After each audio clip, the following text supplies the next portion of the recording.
Olympic champions, it's the legends, Torvill and Dean!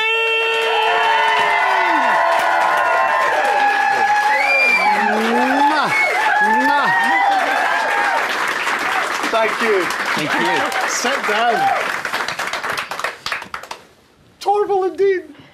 That was very good, by the way. Was it? Yeah. I'll let you into a little secret, people. Christopher taught me that move before the show started.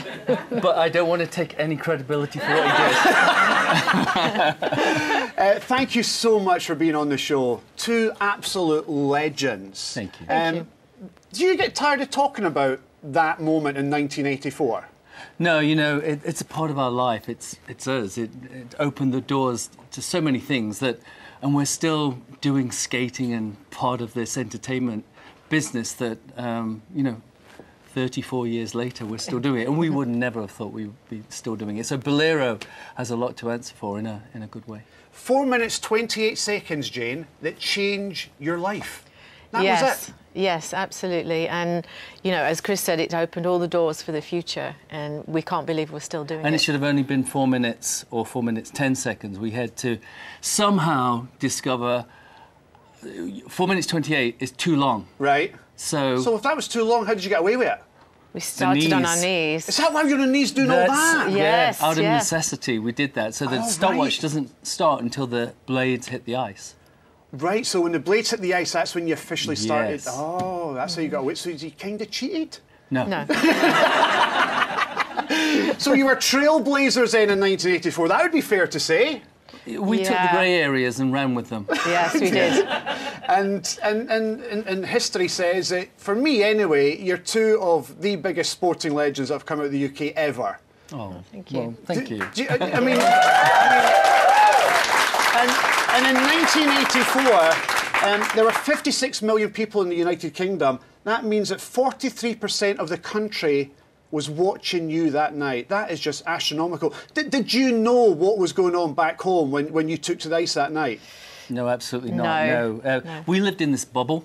We trained in Germany, and so and at that time, social media. No, there was no smartphones or computers. Yeah. So we were able to go away and train, be totally focused on what we were doing, and we did the Olympics. And straight after that, it was the World Championships. The way it runs an Olympic year, it goes European Championships, Olympic Championships, then the World Championships, which were 6 weeks after.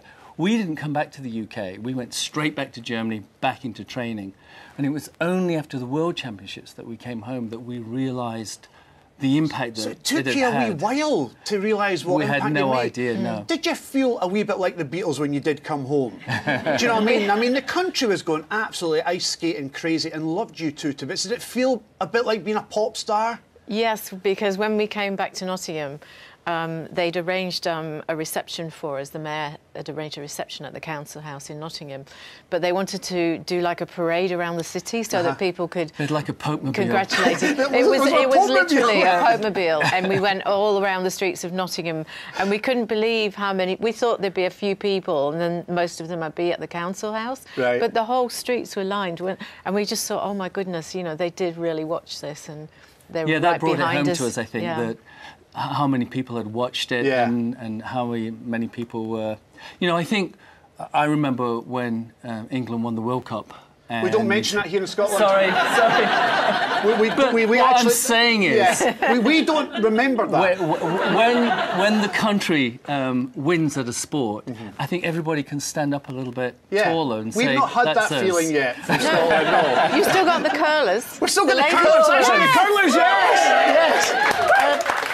And it was so popular that there was a recent survey done. I don't know if you know this, but it just shows how popular Bolero was and how much you're loved by a nation, right?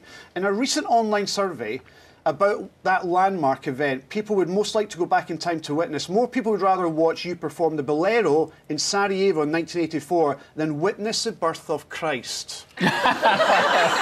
That's a true online survey. People hold you up there. I'm not going to touch that one. But do you still get that feeling from people that you have that impact on them, that you were part of their childhood, part of them growing up? That they still love you and adore you for what you did? A lot of people will come up to us and say, I remember where I was when you won that gold medal.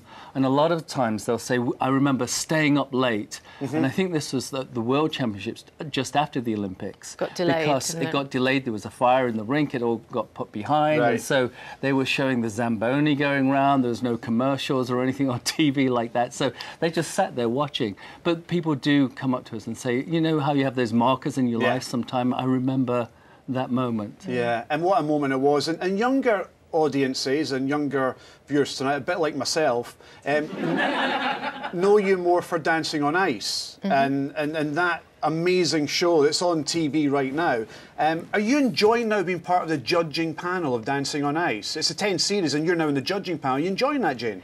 Yes, I mean, first of all, we were happy that it's returned to the screens after sort of a 4-year layoff, and to have this role as a judge now, it's a different thing for us, and so it's been quite interesting just to be on the other side, because we used to be with the skaters and celebrities doing all the choreography and the creative side, but now we just wait and see what they're going to come up with each week.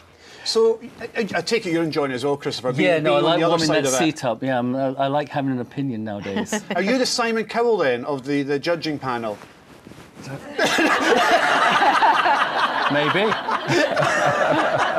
Now you need to put the trousers up to your... Let's talk about you two getting back together on ice again, because the first time you've been together on ice, what, for 4 years? Yeah, absolutely. And you're in training right now, aren't you? We are, because we haven't given up the skates yet.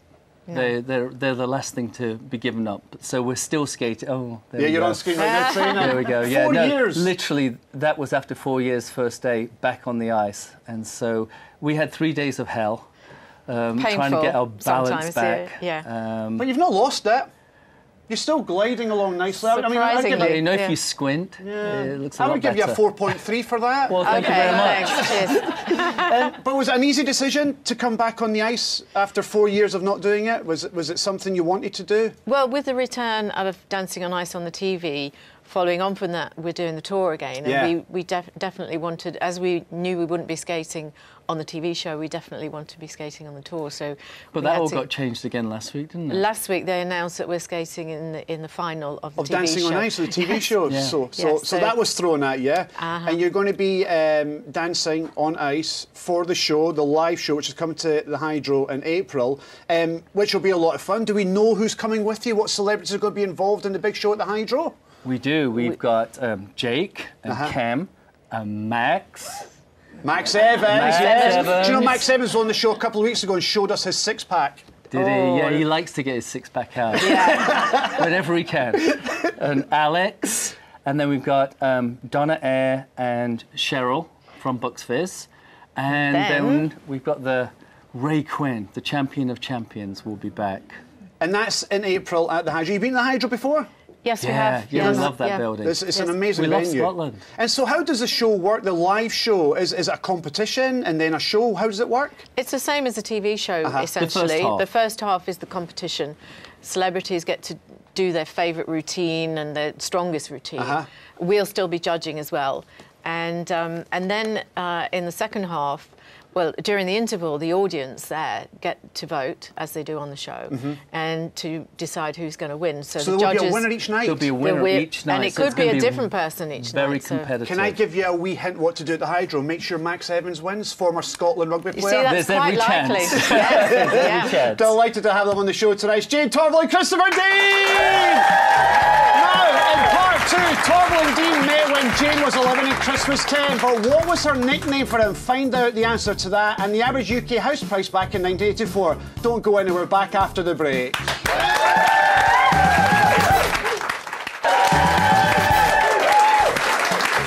Welcome back to The Late Show, Scotland's only late night talk show. I'm Ewan Cameron, and tonight I'm joined by two people who together make up one of the greatest sporting moments in sporting history. The highest scoring figure skaters of all time. It's only Torvill and Dean!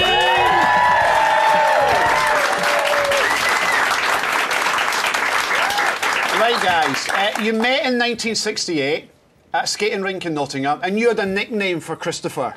What was your nickname for Christopher? The Blonde Prince. The Blonde Prince. Why the blonde? Look at you with eyebrows. Because Clearly, I rode up on a horse. his hair is still quite fair, but it was really, really blonde. Right. That was the first thing you noticed about him. Is that what first struck you about Christopher? It wasn't his ice skating, it wasn't the way he glided on the ice, it was the flowing blonde hair. Well, the other thing I remember about Chris is I'd seen him skate a couple of times, and then the next time I came in, he got his leg in plaster from here to here. And I thought, well, that didn't go well, did it? He got something wrong. Yeah. And what were you thinking then? Maybe he's not the partner for me. I think he's such a daredevil. He'd gone round too fast and ended up diving into the barrier with leg first and broke his leg, didn't you? So your nickname for Christopher was the Blonde Prince. Christopher, when you first met Jane, what did you think? All those years ago when you were 11, 12 years old. Careful. Well, I don't know where you're getting this from, but I thought she was a lovely, beautiful young girl. But that's not the answer. And still Clearly is. not. And still is. When did you eventually get together and thought, do you know what, we've got something here. We're good at what we do. To be honest, we haven't agreed on any of this yet. Do you still fall out over this? No, we just haven't said that we're going to skate together yet. All those years ago, wow, our coach said, well, do you think you're going to skate after our first meeting on the ice? Yeah. You know, everybody says, well, did you know straight away? And, the bells didn't ring and the sun didn't shine. Yeah. But we said, well, we'll try again tomorrow and we'll try again the next day. And then it became a bit of a thing that we didn't want to say that we were going to skate in case it jinxed us skating together. So you've never said it? So we've never actually agreed. She asked after a week and then we said, oh, can we wait another few weeks? Bizarre. And can we wait till next year? And then it became a joke and we decided we'd never say that we were going to skate together. She's still on probation. After all these years. Now, we need to bring this up because there's a lot of people talking about this, and this is in Nottingham right now. There's a Bolero Square, right? And there's a Torvill Drive, and there is a Dean Close. Yet there are a lot of people out there, including the local MP, who's campaigning for a knighthood. As it stands right now, there's never been anyone from the Winter Olympics received a knighthood. So there's this big thing going on right now that you should be given knighthood. So it would be Sir Christopher Dean. Dame Jane has a ring, though, doesn't it? Dame Jane. I mean, how do you feel about that? That people are so passionate about you that you need to be recognised for what you've done for the sport. Do you like that, or do you feel a bit embarrassed by it? No, I think it's it's very endearing and very humbling that people think that we should get the knighthoods, and I don't know if I'd be able to call you sir though after all these years. I think you should. But you're always a dame. Now, just so that you know, and I don't want to put you under any pressure here, but the Queen loves this show. And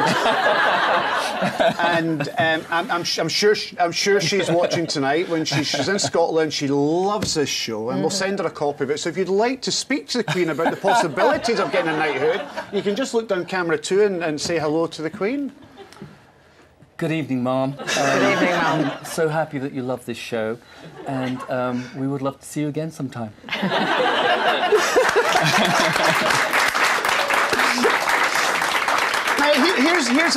My wife is a firm believer that you can't be best friends with a girl. There has to be something more to it. Do you know what I'm getting at here? Yes. Right, but you. Is this the When Harry Met Sally?